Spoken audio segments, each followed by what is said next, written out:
Hello YouTube, Red to Green here again with another recap. Today is January 3rd, 2022. I almost messed up my daily recap entry date and put 2021. So let's start getting used to 2022 year on our checks, on our forums and etc. So please hit a like button if you like this video. I'm doing recaps every time I live day trade, and hopefully this is helpful for someone. It doesn't cost you anything to hit that thumbs up, and it helps to support my channel. It helps it promote on YouTube so other people can see it and we grow together to something big. So let's get into recap. 5 stocks traded today. Pre-market was actually had more action than actual market open. We had IMMX, was really nice pre-market. I didn't do that well on IMMX, but that initial spike of volume coming in on a news of at 8, and it continued to go up. So it was getting kind of overly extended and broke that high. So that's where you got to be careful. If it would have waited a little bit before it tested the highs of 650 and into that pre-market, it would have been a nice trade right off the bat.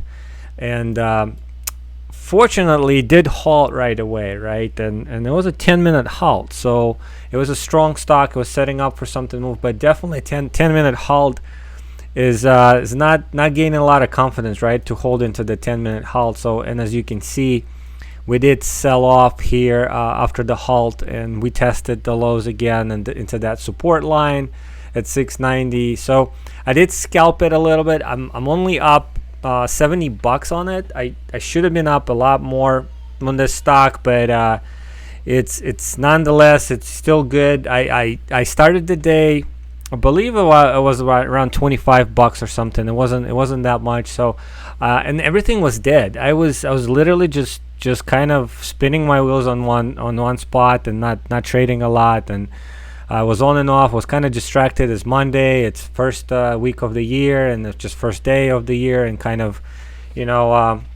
first working day of the year, and it's kind of just like, and I mentioned that in my live recap. I'm live trading, that I was trying to log into my platform. I had to think what my password was, right? So that 4 days being out of the trading zone, like not even powering on the trading station, just kind of like, okay, what's my password? That's weird, because if you take a week before that, I was just punching in password automatically, and it's not even thinking about it. So it's kind of like keep those things in mind, right? If you're not your A game right away from the get-go, just make sure. It could actually affect your trading, the trading style, and just your P&L. So just that's why maybe my share size were kind of lower in some cases. Even though I did trade 500 shares on GNPX, I probably could have handled 1,000. But the actual fills on TOS weren't that great on GNPX, so that's why I didn't want to push my luck. But anyway, up $70 on IMMX. It was very similar to ISIG in terms of pops and drops and false breakouts. So hold down and stuff like that. So I'm glad to be up on it. The next big gainer for me is GNPX. GNPX, if you look at the 5-minute or any 1 minute, it was setting up for some great pullbacks. The bull flags were beautiful. It actually proved me wrong a couple times. That triple top at 230, I was that when it was coming up the 4th time, I was like, no, it's just gonna flush down, and it proved me wrong. It held it, and then it proved me wrong again at 250, because I was like, okay, well, it did the same thing at 230, then 250 might probably going to be the same. Well, it didn't. It kind of hovered here around this area. I did fish around it, lost, I believe, gave back a little bit in that 250, and then I traded the 275 or 270 break into the 275. It kind of just was scalping these micro pullbacks and then push-ups into volume. And sometimes you see like a 270 price and then 278 right away, and the bids weren't moving. So you really had to pay attention to the bids and make sure the bids actually were moving up with the ask. So kind of difficult stock, was really choppy, but it gave some good opportunities. I think if I traded it into that 3 break, I would have probably maybe made a little bit more, but who knew, because it was getting to a point where you see that high, and that, I was kind of worried about the backside trading already, and it's just is this a backside coming in? So at 3 and or 270, 280, and once it kind of touched 3, and that's why I was like, okay, probably 3. They're pushing it to 3. So anyway, up 156 on it, not bad. Other 3 stocks I traded was AFI. It did see momentum right away. There was a spike of volume on that stock, and it's kind of like starting to die down. It never actually broke that VWAP when I was trading it, so it was under VWAP, and my scalps weren't that great, and just didn't do that great. I'm flat on it. CELZ, on the other hand, was a really strong stock in my opinion. At the market open, I think that's the stock that people could have capitalized on. That red to green move was really nice. If you look at the 5-minute setup, even the 1-minute setup, if you look at it, that red to green, that's really nice, right? The only concerning part about CLZ was VWAP, right? It was testing a VWAP. I knew it's going to test it. I knew it was going to pull back off of it, and that trade off of bounce from the VWAP was really good trade again, right into that VWAP. So I did take it. It wasn't optimal for me. I gave back some. It was kind of choppy to stock, and overall I'm up on it. Not a lot, $6, right? I'm flat, and it's nothing to just cry over it, right? $6, it's okay. Flat, it didn't give back anything. Could have made more. I know I had a lot more opportunities here. The setups were there. Unfortunately, I didn't make it. NES was another stock. NES, I feel like, wasn't that really good of a stock, even though it shows some momentum. I had some difficulty today with trading view. I don't know, guys. You tell me if you had any issues.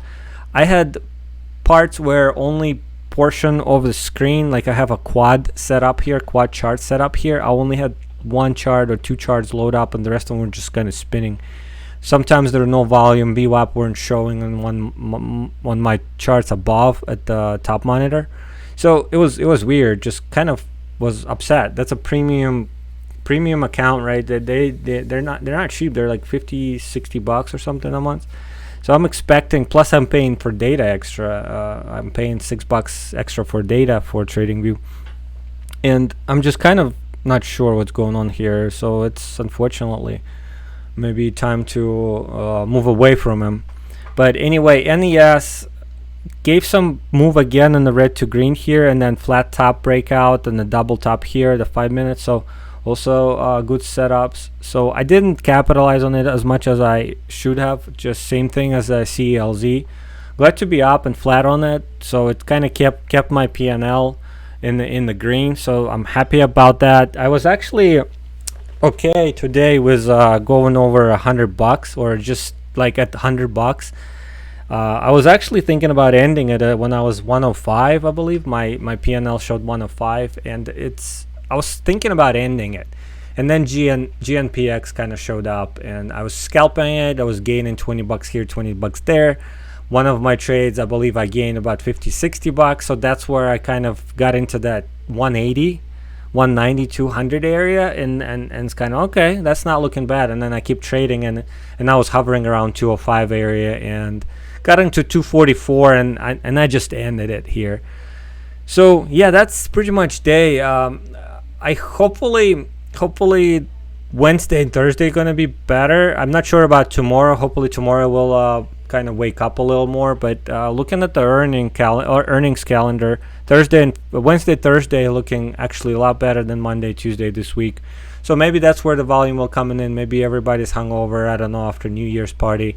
So hopefully we'll get some more volume and see more momentum, and I will see bigger numbers in terms of PNL, or maybe PNL or loss.